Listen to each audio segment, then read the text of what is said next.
요한복음 20장 19절 23절 말씀 가지고 가서 죄사함의 말씀을 전하라 하는 제목으로 이 부활의 아침에 주님의 말씀을 나누고자 합니다. 오늘 말씀 바로 앞부분에 어떤 내용이 나와 있었냐면요, 요한복음 20장 1절부터 18절에 보면 마리아는 빈 무덤을 보고도 예수님이 부활하셨다는 것을 깨닫지 못했습니다. 그리고 베드로와 요한에게 알렸습니다. 마리아는 천사들을 만나보고 말을 듣고도 예수님이 부활하셨다는 것을 깨닫지 못했습니다. 마리아는 예수님을 직접 만나고도 예수님이 부활하셨다는 것을 깨닫지 못했습니다. 마리아는 예수께서 자신의 이름을 불러주셨을 때에야 비로소 예수님께서 부활하셨다는 것을 깨닫고 경배하고 다른 제자들에게 주를 보았다고 증거했습니다. 주께서 자신에게 이렇게 말씀해 주셨다고 증거했습니다.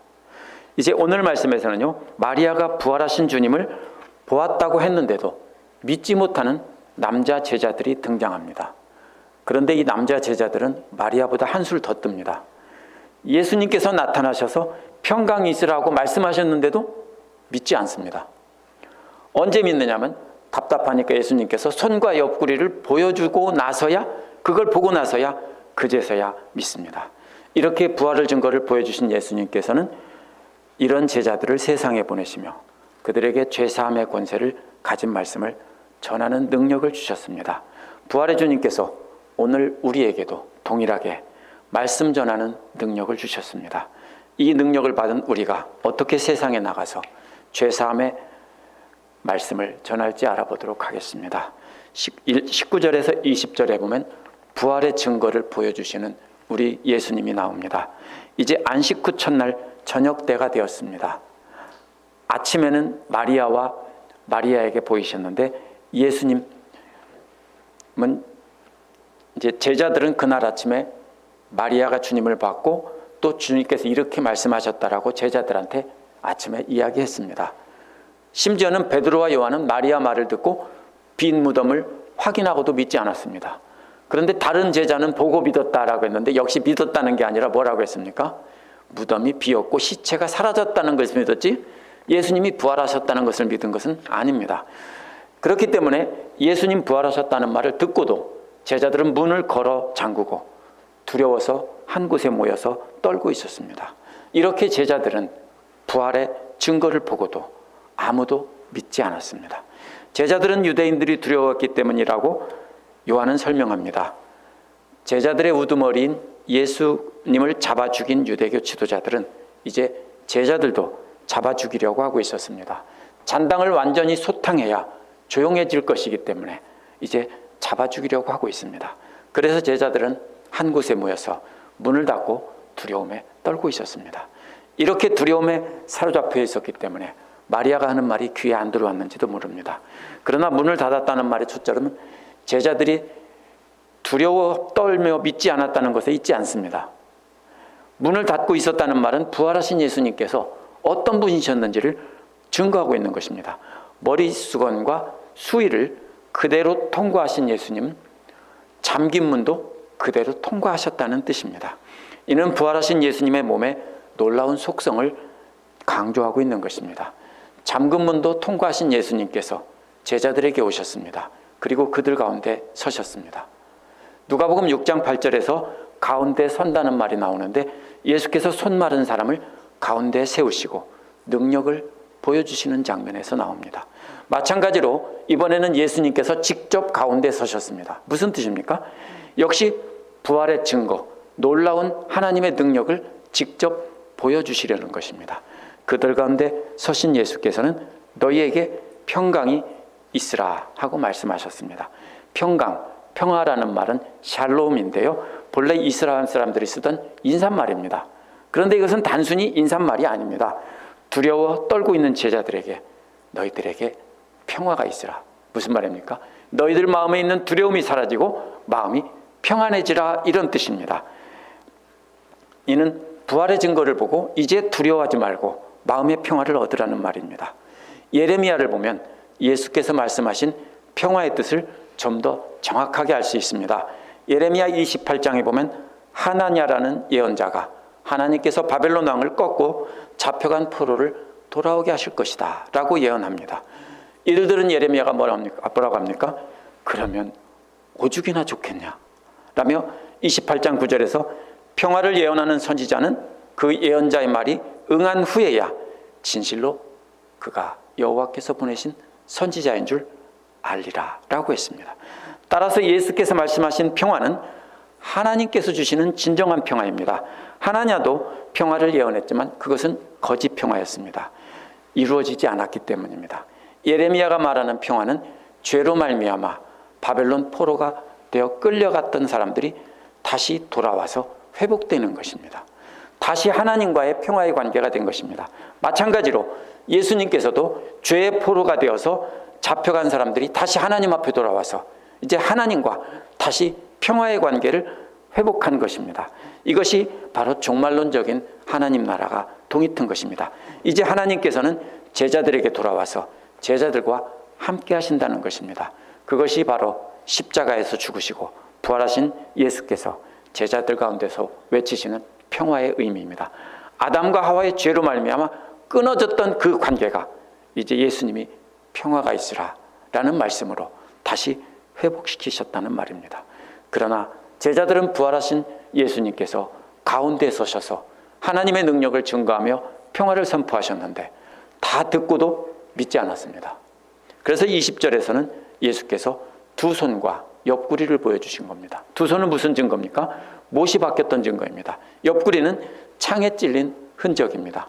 예수께서 선포하신 평화는 예수께서 구약의 연대로 십자가에 달리셔서 이루어진 것입니다. 그래서 예수님은 두 손과 옆구리를 증거로 보여주신 겁니다. 이게 무슨 뜻입니까? 문이 잠겨 있는데 통과하신 예수님의 몸에 또 다른 속성을 말하고 있습니다. 단순히 예수님이 영이나 허상이 아니라는 것입니다. 역사적인 예수의 몸도 버려지지 않고 그대로 변화되어서 지금 제자들 앞에 있다는 것입니다. 이 땅에 살았던 우리의 몸도 역시 우리가 화장을 하던 땅속에서 썩든 상관없습니다. 그 몸 그대로 주님께서 영광의 몸으로 바꾸셔서 다시 부활하게 하신다는 의미입니다. 그래서 우리도 역시 새로운 영광의 몸으로 변화될 것입니다. 우리의 몸이 우리가 이해 못합니다. 어떻게 벽을 통과하냐? 어떻게 제자들이 그런데 만질 수 있느냐? 우리는 이해 못합니다. 그러나 새로 우리가 변화되는 영광의 몸은 바로 그런 것이다. 예수님께서 보여주신 두 가지 속성이 바로 우리가 장차 입을 몸을 보여주는 것입니다. 그래서 예수님은 첫 열매가 되셨다고 하신 겁니다. 제자들은 주님을 보고 그 보여주신 증거를 보고 기뻐했습니다. 이는 요한복음 16장 20절에서 24절에 나온 성취입니다. 예수께서 십자가에서 죽으셔서 제자들이 근심에 쌓이겠지만 예수께서 다시 제자들을 볼 때 기쁠 것이며 그 기쁨을 빼앗을 자가 없을 것이다 라고 한 그 말씀이 그대로 이루어졌습니다. 예언대로 제자들은 부활하신 예수님을 보고 그 손과 옆구리도 확인하고 모두 기뻐했다는 것입니다. 제자들은 이렇게 믿음이 없는 자들이었습니다. 제자들은 주님의 지상사역 기간 동안에 3년 반 동안 부활에 대해서 여러 번 들었습니다. 그런데 믿지 않았습니다. 마리아가 직접 만났다고 해도 믿지 않았습니다. 제자들 앞에 직접 나타나서 예수님이 말씀하셨는데도 믿지 않았습니다. 제자들은 십자가의 흔적을 보고 나서야 비로소 믿고 기뻐했습니다. 이러한 제자들의 모습이 그래도 우리에게 위로가 됩니다. 여기서 요한은 주라는 칭호를 씁니다. 제자들이 주를 보고 기뻐했다라고 했는데 주란 구약에서 하나님을 가리키는 말입니다. 이제 부활하신 예수님은 하나님과 동등한 분이고 곧 하나님이라는 고백입니다. 그래서 그분은 천지를 창조하신 분이고 온 세상을 주관하신 분이시며 장차 심판하러 오실 주이십니다. 그래서 요한복음 1장 1절에서 태초에 말씀이 계시니라 라고 한 것입니다. 요한은 그렇게 자신들이 믿지 않았는데 부활하신 주님께서 자신에게 나타나서 보여주셨다라고 증거한 것입니다. 요한은 자신들이 믿은 것이 아니라고 말하는 것입니다. 자신들은 안 믿었는데, 끝까지 안 믿었는데 하나님께서 우리에게 다가오셔서 증거를 보여주시고 믿게 하셨다는 뜻입니다. 부활하신 예수가 곧 하나님이라는 뜻입니다. 두 번째로 21절에서 23절은 이렇게 믿게 하신 후에 제자들을 파송하는 모습이 나옵니다. 부활하신 예수님의 말씀을 듣고 믿지 않던 제자들이 예수님의 손과 옆구리의 증거를 보고서야 믿고 기뻐했습니다. 그때 예수님께서 다시 제자들에게 너희에게 평화가 있을지어다 또 말씀하셨습니다. 이제 제자들이 분명히 믿었으니까 이제 진정한 하나님과의 평화의 관계가 되었다라고 강조한 것입니다. 그래서 다시 한번 평화를 선포하셨습니다. 이제 하나님과 진정한 평화의 관계가 되어 하나님을 경배하게 된다는 것입니다. 그것은 제자들이 주도적으로 하나님께 다가가서 평화를 얻은 것이 아닙니다. 요한이 강조하는 건 뭡니까? 아무도 끝까지 믿지 않았다. 믿음도 없고 거룩하지도 않은 자들에게 하나님께서 주도적으로 다가와서 말씀해 주시고 증거를 보여주셔서 믿게 하셨다. 그리고 손을 내미시면서 평화를 이루자고 하셨다라는 뜻입니다. 이러한 놀라운 축복을 선포하신 후에 아버지께서 나를 보낸 것 같이 나도 너희를 보낸다라고 하십니다. 하나님과 진정한 평화의 관계가 되어서 하나님을 경배했다면 이제 그 자리에 그대로 머물러서 예배하면 안 된다는 뜻입니다. 하나님께서 사랑하시는 아들을 세상에 보내셔서 죽게 하시고 세상을 구원하신 것처럼 이제 예수께서도 그 사랑하는 제자들을 세상에 보내신다는 겁니다. 이게 평범한 말이 아닙니다. 이제 제자들도 자신들을 죽이려고 하는 세상을 향해 나가서 예수 부활을 증거하고 그 고난의 흔적도 보여주어야 한다는 것입니다. 무슨 뜻입니까? 너희들도 나를 따라 복음을 전하다가 죽을지도 모른다. 그런데 내가 너희들을 세상에 보낸다. 이 뜻입니다. 마태복음 16장 24절에서 누구든지 나를 따라오려거든 자기를 부인하고 자기 십자가를 지고 나를 따를 것이니라 라고 했습니다. 바로 이 말이 그런 뜻입니다. 예수님을 따라오게 하시려는 겁니다. 그 고난의 길을 우리도 함께 가게 하려는 것입니다. 22절에서 이렇게 말씀하신 후에 그들에게 숨을 불어넣으셨다고 했습니다. 무엇이 생각납니까? 창세기 2장 7절에서 흙으로 사람을 지으시고 그 코에 생기를 불어넣으셨다. 그 말과 같은 말입니다. 그 말을 염두에 두고 예수님은 숨을 불어넣으신 겁니다.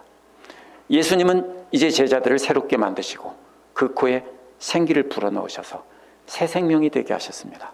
이제 이전 것은 지나가고 새 것이 되었으니까 예수님께서 새로 창조하신 새 생명들입니다. 타락 이전의 아담은 하나님의 형상을 갖고 있었습니다. 아담과 하와의 범죄함으로 하나님의 형상을 잃어버렸습니다.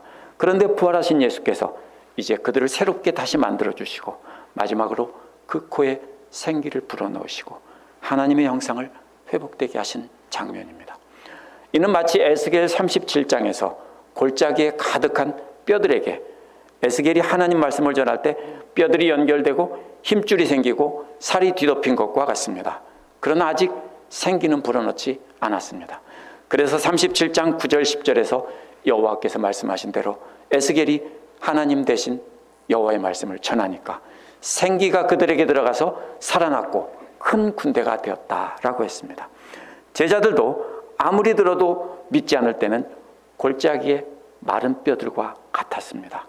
예수께서 오셔서 그들에게 평화를 선포하시고 그 손과 옆구리를 증거로 보여주셨을 때 마른 뼈다귀 같은 제자들은 뼈가 연결되고 힘줄이 생겨나고 살이 생겨난 것과도 같이 되었습니다. 이러한 제자들에게 예수께서 생기를 불어넣으셔서 생명체가 되고 하나님의 군대가 되게 하신 겁니다. 그래서 그 생기는 성령님이십니다. 그래서 성령 받으라라고 한 것입니다. 그런데 문제는 사도행전 2장에서 예수께서 승천하고 난 뒤에 오순절에서 제자들이 모인 곳에서 성령 받았다라고 하는 겁니다. 그런데 요한은 예수께서 부활하신 직후에 성령을 주셨다라고 했습니다. 또 다른 문제가 무엇입니까? 16장 7절에서 요한이 내가 떠나가지 아니하면 보혜사가 너희에게로 오시지 않을 것이라고 했는데 여기서 성령 받으라고 했습니다. 예수께서 떠나가지 않으셨는데 성령 받으라는 것은 말이 안 됩니다. 이 말은 예수께서 성령을 받으라고 하신 말씀은 그 자리에서 당장 받으라는 말이 아닙니다. 만약 그 자리에서 당장 받았다면 성령을 받으면 그 다음에 일어난 변화가 바로 나타나야 합니다. 요한복음 7장 37절에 보면 나를 믿는 자들은 성경의 이름과 같이 그 배에서 생수의 강이 흘러나리라고 했습니다. 이 생수의 강이 바로 뭡니까? 성령을 가리켜 말씀한 것이라 이렇게 말했습니다.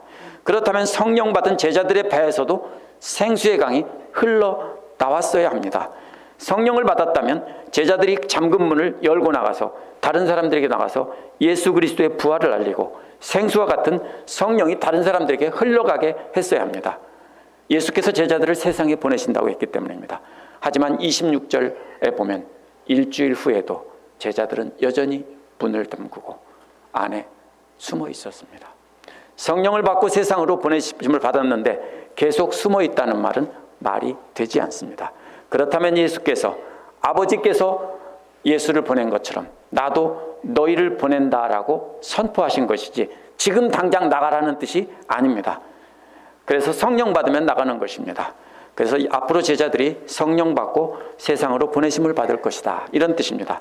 제자들을 향해서 숨을 내신 것도 성령을 보내시는 주체가 예수님이라는 것을 상징적으로 보여주신 행동입니다. 23절을 보면 분명해집니다. 23절은 당장 일어난 변화가 안 나옵니다. 뭐라고 나옵니까? 성령을 받으면 일어날 변화를 말씀하신 겁니다. 23절은 너희가 누구의 죄든지 용서해주면 그 죄가 용서될 것이고 용서해주지 않으면 그대로 남아있을 것이다 라고 하신 겁니다. 이는 요한복음 7장 37절에서 8절에서 성령 받은 제자들의 배에서 생수의 강이 흘러나온다는 말을 근거로 해석해야 됩니다. 죄를 용서한다는 것은 죄를 깨끗이 씻어준다는 말입니다. 무엇을 씻습니까? 성령의 강물로 깨끗이 씻어준다는 말입니다. 제자들의 배에서 흘러나온 생수의 강이 어디로 나옵니까? 배에서 옆구리가 터져서 막 새나오는 게 아닙니다. 사람의 말은 어디서 나온다고 생각합니까? 사람의 배에서, 사람의 속에서 나옵니다. 그래서 그 배에서 나오는 말씀으로 사람들을 깨끗하게 하신다는 겁니다. 성령 받은 제자들이 나가서 예수 그리스도를 증거하고 예수 그리스도의 가르침을 전하면 제자들과 함께 계시던 성령님께서 강물처럼 흘려서 듣는 자들에게 성령의 강물에 빠지게 하신다는 겁니다. 그것이 바로 죄를 용서하는 겁니다. 근데 제자들이 전하지 않으면 어떻게 됩니까? 용서받지 못합니다. 그것이 바로 죄를 용서하는 겁니다. 그러면 그들도 정결하게 되어서 하나님의 백성이 되고 하나님의 군대가 되는 것입니다. 여기서 죄가 용서되는 것은 제자들이 하는 것이 아니고 하나님이 하시는 일입니다. 죄를 용서하시는 것은 하나님의 일이고 제자들은 그리스도의 말씀을 죄사함의 은혜를 주는 성령님과 함께 선포해야 한다는 뜻입니다. 앞으로 성령 받으면 그렇게 된다는 것입니다. 그런데 제자들은 아무것도 안 하고 계속 문을 잠그고 있었기 때문에 아직은 성령 받은 것이 아닙니다. 이 말씀은 예수 그리스도의 말씀을 믿는 자들을 통해 선포될 때 그 안에 있는 성령께서 죄사함의 권세를 행한다는 뜻입니다. 오늘 부활하신 예수께서 우리를 세상에 파송하셨습니다. 마태복음 28장 18절에서 20절에 보면 예수께서는 하늘과 땅의 모든 권세를 우리에게 주셨다고 했습니다. 그렇기 때문에 모든 족속으로 제자를 삼아서 우리에게 분부한 모든 것을 가르쳐 지키게 해야 된다고 했습니다. 이것이 바로 우리에게서 말씀을 통해서 성령의 강물을 흘려보내는 것입니다. 그러면 주님께서 언제나 우리와 함께 하시며 도우신다고 했습니다. 그러면 어떻게 우리가 그러한 권세를 받고 세상에 나가서 부활의 말씀을, 부활의 주님을 증거할까요? 그것은 오늘 말씀에서 찾을 수 있습니다. 먼저 부활의 주님을 믿음으로 하나님과의 평화의 관계가 내가 개인적으로 회복이 되어야 합니다. 마른 뼈다귀와 같은 우리가 부활의 주님을 만남으로 새로운 생명이 된 경험이 있어야 합니다. 그 다음에는 우리는 말씀과 우리 안에 있는 십자가의 흔적을 보여줘야 됩니다. 예수님께서도 말씀하셨는데 제자들이 믿지 않았는데 우리가 가서 말로 전할 때 사람들이 믿을까요? 믿지 않습니다. 그렇다면 우리 안에 있는 십자가의 흔적이 무엇일까요? 갈라디아서 6장 17절에서 바울은 내가 내 몸에 예수의 흔적을 지니고 있노라 라고 말했습니다. 이것은 바울이 예수를 증거하다가 동족들에게 수많은 상처를 받았고 죽을 뻔도 했습니다. 물론 그것을 1차적으로 말합니다. 그 육신의 상처입니다. 그러나 바울이 자랑하는 예수의 흔적은 단순히 육신의 상처가 아닙니다. 육신의 상처만이 아닙니다. 로마서 9장 1절에서 바울은 큰 슬픔이 내 안에 있고 끊임없는 고통이 내 마음 안에 있다는 것입니다. 마음에 큰 상처를 받았다는 것입니다. 큰 상처를 마음 안에 갖고 있어서 그것 때문에 큰 슬픔이 있고 끊임없는 고통이 마음에 있다는 겁니다. 그 슬픔과 고통이 얼마나 큰지 3절에서 바울은 나의 형제 곧 고륙의 친척을 위해서 나의 자신이 저주를 받아 그리스도에게서 끊어질지라도 원하는 바라라고 했습니다. 자신을 반대하고 죽이려던 동포들 원수들을 마음속에 품고 그들이 하나님을 대적하는 것이 너무 안타까워서 상처를 받고 아픈 것입니다. 그게 바울이 가졌던 마음속에 있던 그리스도의 흔적입니다. 그래서 자신이 멸망하더라도 내 동포들은 진심으로 구원받게 하고 싶다라고 한 것입니다. 이것이 바로 뭐냐면요, 예수께서 원수를 사랑하라고 하신 그 말씀을 바울은 그대로 실천한 것입니다. 바울은 자신을 죽이려던 원수들을 진정으로 사랑한 것입니다. 그 원수를 사랑하기 때문에 그들이 안타까워서 생긴 마음의 상처가 바울이 자랑하던 진짜 예수의 흔적입니다. 우리도 말로만 복음 전해서는 안 됩니다. 전해놓고 나는 전했으니까 당신이 구원받든 안 받든 그것은 당신의 선택이야 하고 떠나면 안 됩니다. 3년 반 동안 예수님을 따라다니던 제자들도 부활의 주님께서 말씀하셨을 때 안 믿었습니다. 우리가 마음에 품고 온 마음과 온 정성을 다해 가르치고 섬기며 예수를 증거해도 그 사람들은 역시 믿지 않고 우리가 죽는 날까지 우리를 대적할지도 모릅니다. 복음을 전하는 것은 오늘 내일 하루 이틀에 끝나는 일이 절대로 아닙니다. 그럼에도 불구하고 우리는 우리가 만난 부활의 주님을 증거해야 합니다. 말로만 증거하는 것이 아닙니다.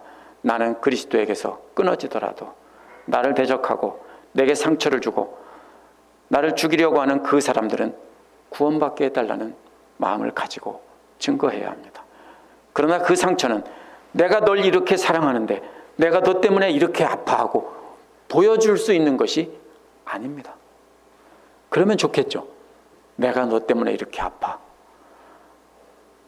그 상처는 요한복음 23장 24절에서 아버지여 저들을 사하여 주옵소서 자기들이 하는 일을 알지 못함이니이다 라고 하신 것과 같은 상처입니다. 그 상처를 끌어안고 그들에게 사랑으로 다가서야 됩니다. 그래서 예수님께서 원수까지도 사랑하라고 한 것입니다. 우리가 그렇게 아픈 마음으로 우리를 대적하는 사람을 품고 기도하면 언젠가 그들이 우리 안의 상처를 알게 된 것입니다.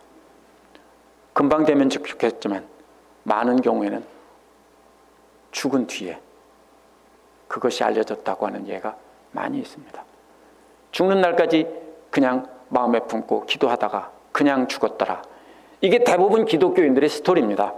그런데 나중에 지나고 보니까 그 마음이 알려져서 그들이 예수를 믿었다. 이런 것입니다. 어쩌면 우리도 그렇게 죽도록 사랑해도 죽은 뒤에나 우리의 마음을 그들에게 알릴 수 있을지도 모릅니다. 아니, 모르는 게 아니라 대부분이 그렇습니다. 그렇다면 우리는 단지 주님의 마음을 가지고 그 상처를 끌어안고 기도하며 말씀의 씨를 뿌리는 겁니다. 우리의 상처를 보여주는 것은 주님께서, 성령님께서 하실 일입니다. 그러면 우리 안에 살아계신 성령님께서 역사하셔서 우리가 전한 말씀이 그들 안에 싹트고 자라나게 하시며 우리 안에 있는 고난의 흔적을 발견하고 그들이 감격하고 예수를 믿게 되는 것입니다. 그래서 그들이 우리를 통해서 죄사함을 받게 되는 겁니다. 우리도 예수님처럼 그러한 상처를 품고 사랑하는 마음으로 간절히 기도하며 증거하도록 합시다. 바울처럼 그렇게 나는 멸망에 빠지더라도 나를 대적하는 저 사람만큼은 구원을 받게 해달라고 기도하도록 합시다. 정말로 어려운 일이겠지만 우리가 말씀 듣고 순종하며 주님의 길을 따라가면 성령님께서 그 일을 이루시는 겁니다. 지금 이 시간 우리가 그런 사람을 우리 마음에 품으시길 바랍니다. 그래서 우리 모두가 함께 주님처럼 상처를 품고 기도하며 죄사함의 권세를 전하도록 합시다. 이것이 부활의 아침에 요한이 전하는 부활의 메시지입니다. 기도하겠습니다.